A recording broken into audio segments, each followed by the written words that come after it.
And welcome again to the Dave LewAllen podcast. Thrilled to have you with us on YouTube or your favorite platform for podcasts. And thrilled to have with us former Lions great Lomas Brown. You know him today still because he is the analyst on the radio broadcasts, a man about town, ambassador for football and the Detroit Lions and everything in our communities. It is a pleasure to have Lomas here today. Welcome. Yeah.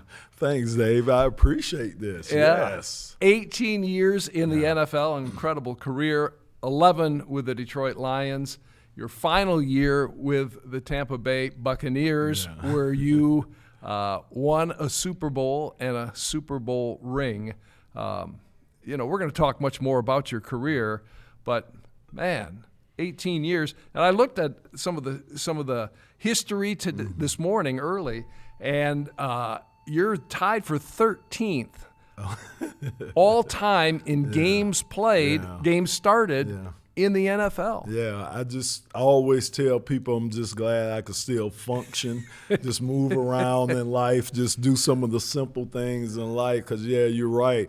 To play that long and to play this game and to play that game, because our game was a little different from the game that you see today.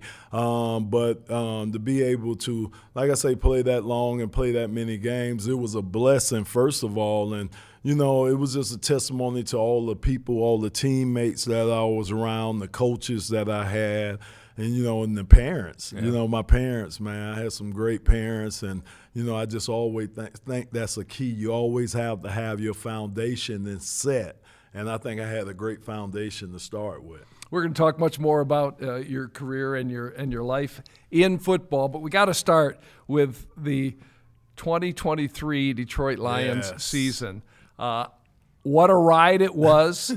It ended up in disappointing, frustrating fashion, to be sure, with the NFC Championship game lost to the 49ers. But what a season. Oh, my goodness. It was a ride. I mean, again, I reflect back to when I walked off the field after the 1991, 92 NFC Championship game when we lost to Washington. And you couldn't have told me, Dave, walking off the field, that I would never go back to the NFC Championship. We thought we were going back next year. You couldn't have told me we weren't going to be back year after year, because it was us in Dallas. And you see what Dallas went on to do, but, unspoken circumstances like Mike Utley getting paralyzed in the game during the season. Eric getting killed that same off season. You lose two of your starting guards off your offensive line. Our O-line was just never the same. And, that's where you see with the continuity of the Detroit Lions' success this year, it's all predicated on their offensive line, how well that offensive line played. So, we had that continuity there. We kind of lost that continuity there. But, hey, I'm glad to see what these guys are doing. The team they have that Brad Holmes, Dan Campbell have built. This window should be open the next 4 or 5 years with this team. Let's hope so. 12-5, North Division champs, 2 playoff victories, 2 home playoff victories. And we talked a little bit off air about, the atmosphere, the fans, particularly the Rams game against Matthew Stafford. But both of those home games, something like we haven't heard ever. I mean, it was pulsating. I mean, you could actually just feel it. You could feel the crowd. You could feel the electricity. You could feel the thunder. I mean, and it was all, and Matthew, the drama that he brought in here, man, and then played a great game, too, so it kept you on your toes. And I tell you what, Matthew came back in here and showed off. He played, man. He really did. It really took a team effort for us to beat them. But, man, for the fans to be rewarded like that, and Dave, you seen some fans crying in the stands. I mean, that was emotion, man. I was hearing so many stories throughout this season, especially when we were in the championship game with San Francisco, how some fans said they were going to have some of their loved ones who are no longer there and sprinkle them along the parade route. They were planning on doing that. I mean, it's just so much that the Lions brought, and then we see where they say the Lions are America's team. I mean, most of America was pulling for us to win that. So it was just a great year, and hopefully we'll keep that going. Yeah, hopefully, as we mentioned, disappointing conclusion, and especially disappointing, when you're up like that at halftime. San Francisco got the ball to start the second half. Lions stopped them, limited them to a field goal. Lions get the ball back, and on 4th and 2, made the decision. Dan Campbell, who has been going for it and aggressive all season long, didn't go field goal route, went for it on 4th and 2 and got stopped. And after that, it was like flipping a switch on momentum, and it was all 49ers. Yeah, it really was. You can look at one thing, but think about some of the things that happened throughout that game, Dave, when you have a guy get the ball hit off his face mask, and then it turns into a completed long pass. What about the punt? Beautiful punt by Jack Fox that bounced inside the 5-yard line. Should have been and it's special teams 101. First guy down there, keep it in place. So he doesn't try to possess the ball. He keeps it in place. Second guy, third guy down there, they're the ones going to possess the ball. So we get that. So you lose that yardage starting from inside the 5. They started on the 25 that time. You look at, we missed 16 tackles in that game. That's the most in any game this season was that game, and that's what happened. Christian McCaffrey in the second half, when you start missing tackles on him, he starts taking over the game, or you miss tackles on Deebo Samuels. They started taking over the game, and you're right, the momentum came. So it was just unfortunate, with Dan's decision. We didn't talk about the couple of drops that Josh Reynolds had, critical plays that he normally makes that he didn't make. Yeah, and it's never one thing, right? I mean, yes, the 4th and 2, going for it, not kicking the field goal, that was key in terms of that momentum switch, but it's never one thing. It's an accumulation, as you said. Absolutely, and it's going to always be that way, but that's what happens when you get in a championship game. It's like being under a microscope. Everything is focused down on, and as a player, you have to realize that. And think about it. They had 73 players that had NFC, have had experience. In the playoff, we had, I think, 3 or 4. So that the experience, that goes a long ways. I remember I played in 2 Super Bowls, and I played in 3 NFC championship games. And I remember, to my first one compared to my second one, it was like night and day because you know what to expect. You've been there, done that before. And I'm telling you, I think what happened this year, even though it's hard to swallow because we should have won that game, the simple, even just running balls. We only had 7 carries in the second half. David Montgomery was killing them in the first half. I mean, he was averaging almost 10 yards a carry in the first half. We should have just kept pounding, but anyway, Well, and you say hopefully there's a window open. Hopefully this can happen again. But it's the NFL. You're right. Schedule's going to be tougher next year. Absolutely. You're not going to be able to necessarily keep all these guys that you've got. Absolutely. Money is a factor in this game. So who knows? I know. No, you're right. And again, like I go back to, you couldn't have told me when we walked off that field in '92 we wouldn't be back. And you're right, things could happen, like you say, injuries for some. We did all right with the injury bug. We weren't that good, but you just never know what could happen. So you're right, Dave. The future is unknown. That's why you have to take advantage of your opportunities when you have them. You really do. Well, you in your years here, there were certainly some highs, but plenty of lows, and you weren't able to kind of stay at that high level. It was up and down to a certain degree before you left.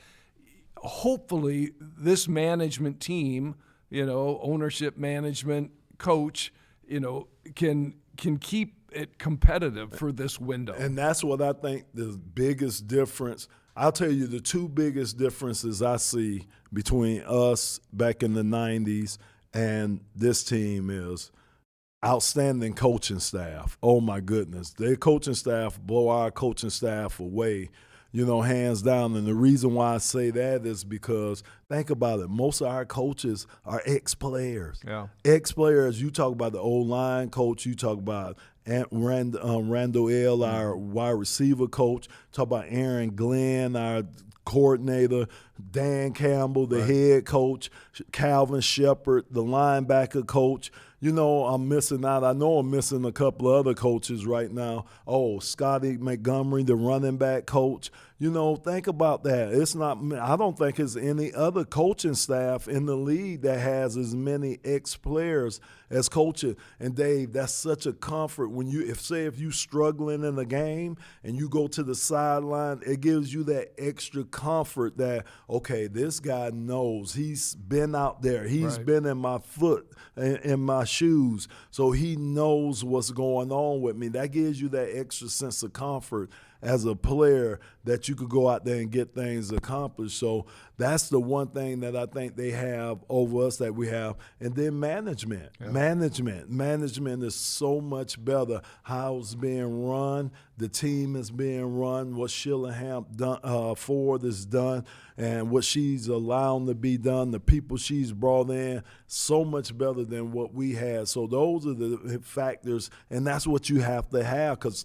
guess what? It trickles down here. Right. Well, and look at the draft this last year and the impact the rookies made on this team. Now, you may not be able to hit it like that every year in the draft, but what a difference, those guys made. Jahmyr Gibbs and Campbell and, on and on and on. I mean, that elevated this team in a big way. Absolutely. You could probably you could probably say it's the third best draft that they have. So I'll go number one, I would say the year they drafted Mel Farr and Lem Barney, because both of them won Rookie of the Year awards. 1967. Yep. And then you go back, I say you got to go with Barry, the year you drafted Barry. I don't care if it's nobody else you drafted in that class. You got to say Barry. And then this class, man, and it could surpass, what we're talking about. But you're right, man. They hit it on the head, like you said. And, man, it was good to see Brad kind of get a little bit off his chest in his press conference because – he was criticized so much for those picks. Think about it. You don't pick a running back that high at 12. Why are you picking a linebacker in the mid first round? You don't do that. And then you follow it up with who else came? Brian Branch, drafting him. You just don't. Sam Laporta. Yeah, you don't draft. Why are you drafting a tight end that high in the draft? And all of them have worked out, so all of them have. So, Brad said, don't judge him on this draft class, but look at his history. Right. With Amon-Ra in the fourth round, with Penei Sewell bringing the generational tackle in here. He's hit on a lot of the draft picks on and on. And how about Sewell, being an offensive tackle yourself, 18 years in the league, to see – this guy, what a fantastic player he is. Man. Yes, and I'm telling you, systems can help make players. Ben Johnson, the way Ben uses him too, he highlights his athleticism, what that guy can do. He gives him an opportunity to show off his pulling ability and getting out in the wide tackles open. pulling? Come on, Lomas. And getting open in the wide open space and dancing with them little guys. That used to be taboo back in the day. Yeah. But again, if you have that talent, you have to have coaches that are willing to use that and put it on display. And Ben Johnson, he has the big fella going over in motion and catching passes. Right. I mean, who does that?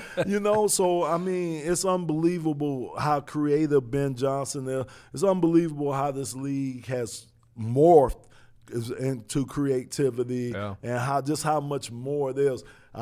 Good example, Barry was up in the radio booth with us, and we were watching the game. He was up there just for a quick interview, and they threw a pass to Jahmyr Gibbs while he was up there, and he made a move, and he was out in space. And I looked at B, and I said, man, B, I said, what if we'd have had this offense where we could have put Barry out in space? Are you kidding me? And Barry was a good receiver and was not utilized. Thank you, Dave. And that's what I tell everybody, man. Barry could catch the ball. We've seen it all the time in practice. We just never used him as much as we should have used him like the weapon that he was. You're exactly right. And then the other thing that used to bug me was Wayne taking them out when we get towards the goal line. Oh, my goodness. We used to hate that because the thing about it, think about it, you would want to have a smaller back there because he could hide behind the lineman, a lot of times, and that's what Barry used to do. Plus, Barry's vertical. Right. Barry could have easily went over. So for him to be sitting on 99 rushing touchdowns, that's kind of rubs us the wrong way because that should have been in the triple digits. Yeah, for sure. All right, talking about, and we'll get more on Barry here coming up too, but we talked about Sewell, but on the other side, Taylor Decker, went through some of the really tough times, so it was nice to see the success that he was a part of as well and played a major role in. Ragnow at center. Oh, my gosh. And Graham Glasgow. I mean, what a valuable interior lineman he has proven to be for this team. Please, Brad, please re-sign Graham because you're right. He's the glue. He is the glue, man. You can stick this guy anywhere. Yes. You know what I'm saying? Plug and play. Like you say, I know a big question mark could be whether they re-sign Jonah Jackson, who's a very good offensive lineman. But you're right, man, with Taylor there. And, I call them my firstborns when I see those guys because I feel like a proud papa when I see them guys perform the way they perform, and Dave. And it's been unbelievable. They told me during preseason practices that they wanted to be the number one offensive line in the NFL, and I think they went out and proved that this year. I think we had the number one line in the NFL this year. I only continue to see them getting better and better and better. Taylor, like you say, like fine wine. Yeah. He's aging real nice over in that left tackle position. I think you got the second best tackle right now in the league, and Penei Sewell. I think Trent Williams from San Francisco, he's number one. But I think Penei is number 2, maybe 3 on that list is the best, as a young pup. And you got the inside interior, man, Frank, that's my guy. That's my guy, man. Love Frank, man. That's what I'm saying, man. Warrior, man. Fought through all those injuries. I sent them a little video because I went through a similar thing when I was with the Giants in our NFC Championship game, and I played through like 3 injuries, when I was there and stuff. And, man, I sent that to Frank, man, because that, man, the foot, toe, knee, back. I mean, man, warrior. Yeah. Well, they're going to need, to, I think, draft a couple offensive linemen too, for depth purposes and absolutely and for the future. Yeah, you always have to do that too. You offense and defensive linemen, you always have to have those. What else does this team need in the draft and or bringing in through free agency? I mean, another difference maker on defense if you can find one. Yeah, that would be awesome. Maybe somebody either inside, interior D-line that would be able to help Aleem McNeil, or maybe outside where somebody that can help Aiden Hutchinson. I think you have to look along that D-line. I think we're set at the linebacker position. I think we're great at the linebacker position right now, and those guys just going to keep getting better and better. And the secondary, I mean, we're great when we roll 3 safeties because you're talking about Brian Branch, you're talking about Ife Melifonwu, and then you're talking about, CJ was back there late. So you could roll those. I know it's a decision they have to make on whether they're going to bring CJ back or not. but you're good at that position. I think cornerback. I think you got the address. Man, think about this. Think about the Matt Patricia. Think about the Matt Patricia, him sending Darius Slay off. Right. Think if Darius Slay was still here right now, we would have our shutdown corner. We drafted Jeff Okudah. Right. Remember, 3rd pick in the whole draft, and that never worked out. So I know they've been searching for that guy. Maybe it's the guy in Dallas, Deron Bland. Maybe you bring him in as a free agent, but we got to get somebody that can at least shut down at least part of the field while our pass rush tried to get there. Yeah. Well, we hope that this is just the beginning of more excitement to come for this team. You're in the radio booth now as the analyst, How has that been for you? Have you loved it? I have. This has been awesome, man. And getting to work with Dan. Oh, my God. And you were teammates with the Giants. Yeah, I'm talking about Campbell, not Dan in the broadcast booth. You're exactly right. Yeah, we were teammates for 2 years. We were on the 2000. And that's the crazy part, Dave. We lost the Super Bowl together. Me and Dan Campbell were on the 2000 Super Bowl team, Giants team that lost to the Baltimore Ravens. That's when Ray Lewis got his first Super Bowl. Now, I mean, it wasn't a close game. We got beat down 34-7. Still haven't watched that game to this day. That one hurts the most. But Dan know what we had to go through, and he know what the pain felt like to lose a Super Bowl. People forget that he went to a Super Bowl before and stuff. So, we were teammates for 2 years. I was in my 15th year. He was in his 2nd year, so he was a young pup. And, people ask me, well, did you know he was going to be like that? All I tell people, you knew it was something different about him. It wasn't like I could put my finger on there and say, oh, yeah, he's going to be a great coach. But you knew it was just something different about the guy, how he carried himself, just something different about him, man. And, man, he's built himself up to where, man, look, he could walk on water around here, man. Well, at least before the championship game, he could walk on water around here. Yeah, well, we still we love him. Yeah, excited for what he helped deliver, for this franchise for sure. Dan in the booth, you guys are a great team, and it sounds like you're having fun. Well, and when you have a football team and a season like you just had, you got to have fun. Oh, my goodness, because we went through the tough years. Yeah. This was my 6th year doing it. So I came in with Matt Patricia. Yeah. So I was in his first year. So, it was some rough years there. But, man, it felt so good, like you say, to be calling game. And it got to the point where we kind of expected to win those games. And, that's that confidence level that the team kind of gave us. At least I felt that way and everything. And, just to see Dan be able to call these games after all the years, because this was year 18 for him, maybe 19 for him calling Lions games, man. He's seen, like we always say, we seen a lot of things. He's seen a lot of things in Lions history over those years.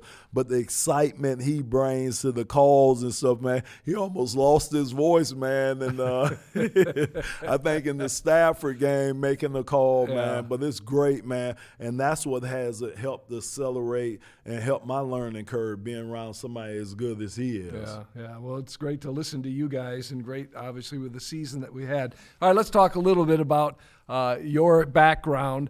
You were drafted number 6 overall, 1985, by the Lions out of the University of Florida. Grew up in Miami. I still remember after draft day, I was working at Channel 2 at the time, they brought you up either the day after or 2 days after the draft. And I remember interviewing you in that multi-purpose room at the Silverdome, where they held the press conferences, and we sat down and talked then. So we go back to the beginning of your time in Detroit. I know. I was a bigger fella back then. Yes.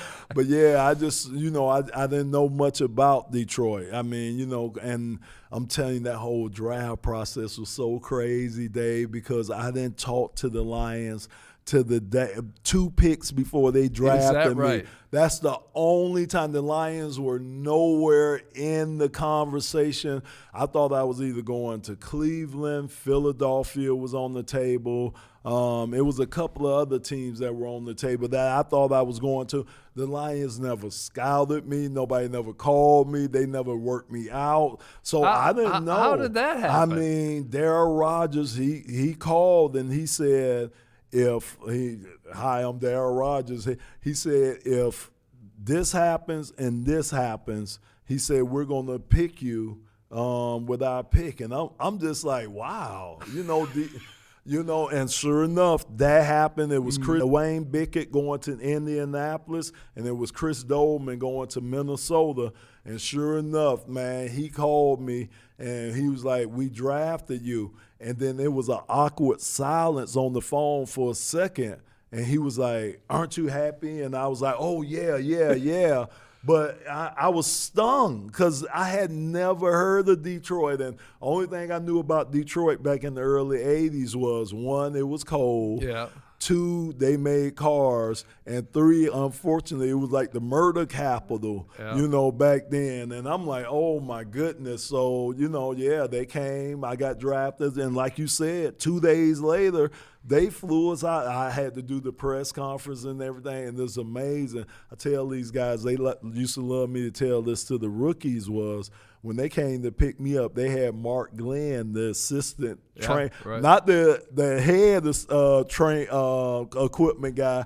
They sent the assistant equipment guy to pick me up in his car from Metro Airport. I'm in my suit. He got a hoopty. I'm talking about it's a hoopty day. That's how I got from the Metro Airport to the Pontiac Silverdome. And, and I went right in, did the press conference. I'm like, wow, this is how they treat they draft. I'm like, yeah, it's a lot different now how they get picked up. Yeah, thankfully. Yeah, right. You're right. And appropriately. Yeah, and thank you. That's how I felt. But man, had our growing pains, and then something happened in 1989. Yeah, it was something magical that happened that year when we got the little fella, as I referred to. Well, and I remember too, Barry was at your house all the time eating because he never had any food in his own refrigerator, right? Your wife cooked and cooked for that man. Man, it was so amazing how much that little fella could eat, man. You'd be like, oh, my goodness. I mean, he was over for almost every holiday, and like you say, he would just pop up. He was welcome too, man, but I tell you what, he could pack it away. Yes, he could. Well, man. And what a talent. And his documentary, if people haven't seen it yet, Bye Barry, on his decision to walk away from the game and the Lions, incredible. If you are old enough, you saw Barry in person. If not, you watch that documentary and you see how special he was. I mean, one of the best ever, if not the best. Yeah, I say, people say I'm biased, when I say, but I mean the best. I mean, hands down. I mean, Jim Brown, and I respect his dad, so I'll say second best. I'll say behind Jim Brown because, man, what he did was awesome. But Barry, man, Dave, he changed the way we ran our offense. So an example of that was, you got 5 offenses, especially when we ran the run and shoot offense. Mm-hmm. You would have 5 offensive linemen. Okay, the defense bring down 6 guys. It's 1 extra guy that can't be blocked. We used to tell Barry, now he's getting the ball. Barry, that free guy that's coming off, you got to make him miss. He's getting the ball. Now, you never do that. You check out a play, you audible to something else. But with Barry, we could lead plays on like that. So that kind of gave us an advantage when you know that the free guy and you giving it to your running back that's getting the ball and he got to fake this guy out. So, that's the things that Barry did to make your offense different than almost any offense. Now, it wasn't, again, that's not sound to do that, but you had the option to be able to do that. Because of his immense talent. Absolutely. I mean, and that's what you have to do, and that's what the NFL is all about, i.e., Patrick Mahomes. Right, I mean, right. you take advantage of guys that have that type of talent. You have to take advantage of it while you can use it. Well, it's unfortunate that, those flirtations with success during, Barry's years didn't translate into continued and more success for the team. Yeah, for the team and for Barry. I mean, I felt bad. I'm telling you, Dave, when I finally won when I got to the Super Bowl, when we lost against the Ravens, but we beat Minnesota Vikings, Randy Moss, Chris Carter, Dante Culpepper, Robert Smith. We beat that team 41-0 in the NFC Championship game to go to that Super Bowl. And I'm telling you, man, when it hit me, I was going to the Super Bowl. Some of the first people I thought about was Kevin Glover, man, my all-time, my friend, my brother, Barry, Jerry Ball, Chris Spielman, those guys, Herman. Those are the guys I thought about because those guys never got the opportunity to experience what I'm getting ready to experience, man. And you think about how good we were through that 11-year span that I was here, man. The number one offense we had, man, in 1995 when Brett Herman and all these guys put up those phenomenal numbers. And then us in 1991, one game away from the Super Bowl. You go back to 93 when we won the division, and Brett Favre with the heartbreaking pass with 40 seconds left in the game to knock us. We beat them. Right. Beat them. They were beat, and he, the Sterling pulled off shot. a miracle. Absolutely. So, heartbreaking losses like that you go into and then you experience. And then, like I say, I got an opportunity to go to the pinnacle. That's what you play this game to do. I was fortunate to do that, but I thought about the guys that didn't get that opportunity. Yeah. Well, and all of you who are the former Lions players who didn't experience that, Herman and Barry and Calvin Johnson more recently, right? We're all in on this team and on the excitement and pulling and rooting and cheering for this Lions team to have that kind of success. Absolutely. I mean, once you lace them up and you bleed Honolulu silver and blue, you know what I'm saying? Honolulu blue and silver.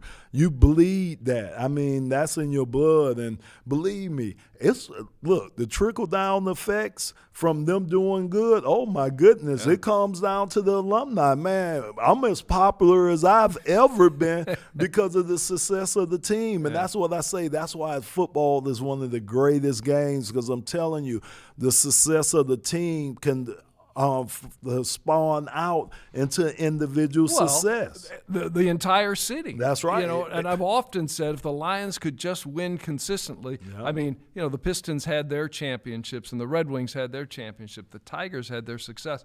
But if the Lions could just win consistently, they would own the town. Yeah, they used to tell us that. Right? They used to tell us that when we were they used to tell us we could own the state. Right. They used to tell us that if we ever won the Super Bowl, so we knew that. We knew that back then, how this has been a football state, a football city the whole time. They just been waiting on the city. And like we talked about off air, how our fans travel. Yeah. We got fans all over the United States. It's unbelievable, Dave. It was so unbelievable on to those see road games. Oh my goodness, man! It was and look, like I say, this was my 6th year. It was fans there throughout the years before this year. Right. But think about it. We never gave them a reason to stay around and cheer. They never had a reason to cheer. This year, because of the success of this team, oh, my goodness. And then the thing I was telling you, normally when people see it on TV, they'll just show a little section of the lower bowl where the fans don't came down there. Our fans, they used to be wrapped around the whole stadium because the guys would go after the game and give them high fives. They would interact with the fans. The only game was the Baltimore game that we didn't have a presence then. Yeah. Like I say, Baltimore fans, they hold on to their tickets, but we took a whooping in that game. Yeah, well, and good on everybody being able to enjoy all of this tremendous success. And we hope that it's repeated Yes. again and again and again with this group. You played 18 years, 11 of them here with the Lions. When your career was done, you chose to stay. You could have gone back to Miami, or, you could have gone back to, it could have gone anywhere. But you've been a part of this community. You give back to this community. But why did you stay? Man, so my first 2 years, I drafted me in '85. My first 2 years, my bags were packed, man. As soon as the season was over, I was back to Florida. I'm like, oh, no, it's so cold here. So in '87, I said, okay, I'm going to give it a try. I'm going to see. And I've been here since 1987. It's been unbelievable. To me, I'm telling you, people don't realize, to me, Michigan is a tourist state. It's so much to do here. It's so many great natural resources here. Man, think about it, Dave, during the summer, it's something to do every weekend here during the summertime. And then you look at the winter, how you take advantage of the winter time and stuff with all the ski lodges and everything that we have here winter related. We got the waters that surround us. So we got the best fishing in the world right here that you want to do. We're 5 minutes from Canada. So, we're right next to the international border, man. Michigan is awesome, man. I'm telling you, I compare it to me. I grew up in Florida. They say that's a tourist state, but this is limited to what you could do down there. It's unlimited what you could do here in Michigan. And I hadn't even talked about up north and how the trees change, during the fall and how we celebrate that. And the other thing, growing up in Miami, we used to only celebrate, maybe Christmas, you do the major holidays. Here, man, we celebrate everything. I mean, everything is major here and means things to people here, even when they open up the cider mills. We didn't have no cider mills in Miami, but I'm like, wow, that's a big thing. So that's what I'm saying. That's why I love Michigan. My family's here, all my grandkids, kids are here. This is home for us. Most of my family's still in Miami, the Atlanta area. They're still down south. And I might get down there maybe twice a year to visit, man. But I love it here now. I'm getting pressure from my wife now. She's from here, and she's ready to go south. She's been ready to go like the last 8-9 years. So I'm getting a little pressure from that side. But if it's left up to me, man, you can be a snowbird. You can go for a few weeks or a couple of months. I'll let her do that. Satisfy that. But you're so invested in this community, and you've given back. Fortunately, we have many of our former pro athletes who stay, who continue to give back. But what is it about that motivates you to be involved, to help people, to care about this community? Yeah, I have my foundation. I started the Lomas Brown Jr. Foundation back in 1991. And it services kids, and that's been the direction of my foundation. I did it through scholarships. I do it through camps now that I have. I have athletic camps, but I have educational camps that I put on. And I put it on for the younger kids all the way up. And, what I'd say I gear towards the kids, but helping kids is helping the family too. They're connected. So by helping the kids, you're helping the family too in a lot of different ways. And that's just been my passion, because I know we have to pour our resources back into our greatest resources, which are our kids, Dave. They're going to be leading us, man. They're going to be leading this world. We're going to need them to find the cure to cancer. It's going to be up to them to solve so many of today's crises and problems that's going on today. So how can you not pour your resources back into the greatest resources that we're going to need? So that's what my foundation has done that. And it's important for me because the need is greater. The need, it's not like the need is getting less it's growing. And we have to do our part to help. So, that's the one thing that I've always been geared towards. And like I say, that's what my foundation is geared towards, helping the kids here. And not just inside, I hate to just say Southeast Michigan, but it's helping kids everywhere because, again, this problem is growing each and every year, and we have to do something about it. So that's why I'm vested here, because I've been here, and a lot of my efforts in Pontiac, I made my money in Pontiac. We played in the Pontiac. Now, I came back as the enemy in 2002 to Ford Field, so I'm one of the few Lions that say I played at both the Pontiac Silverdome and Ford Field. But we